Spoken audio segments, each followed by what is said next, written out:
Thomas Soto. Axel de Tarlet, bonjour. Bonjour Thomas. Voilà un petit événement puisque Carlos Ghosn passe la main chez Nissan. C'est maintenant un Japonais qui sera aux commandes de Nissan.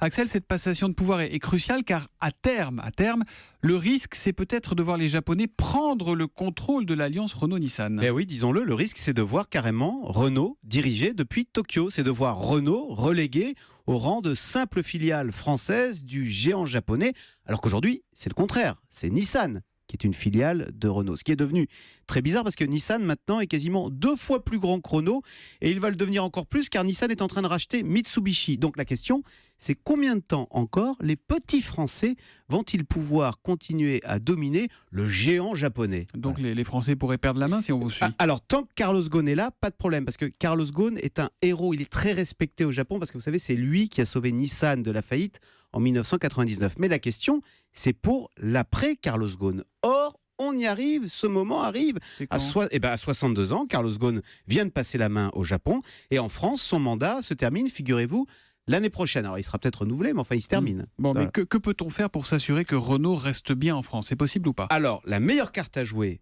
pour les Français, c'est de se rendre indispensable. Et de ce point de vue, les derniers résultats de Renault sont très encourageants parce qu'avec la filiale Dacia, les Français sont devenus les rois du low cost. Et ça, c'est un atout planétaire. En Inde, par exemple, c'est Renault et non pas Nissan qui fabrique la Kwid. La Kwid, vous savez, c'est une voiture qui fait un tabac en Inde et qui coûte 3500 euros. Premier bon point, le low cost. Et puis la deuxième façon de se rendre indispensable, eh bien, c'est de s'insérer au cœur de la vie des Japonais. Et c'est le cas.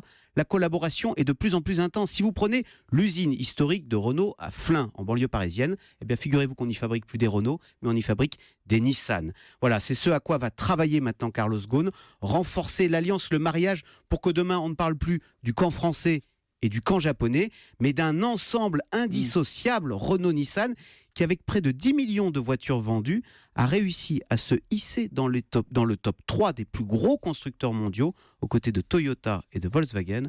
Et ça, chapeau. Et ça, on le doit quand même à Carlos Carlos Ghosn, Ghosn, intégralement. Un boulot remarquable. Gros salaire, mais grosse réussite. Gros salaire, polémique sur son salaire à chaque année, mais quand même, il a sauvé Renault, il a sauvé Nissan, il en a fait un géant mondial de Top l'automobile. 3 mondial. Merci beaucoup, Axel de Tarlet.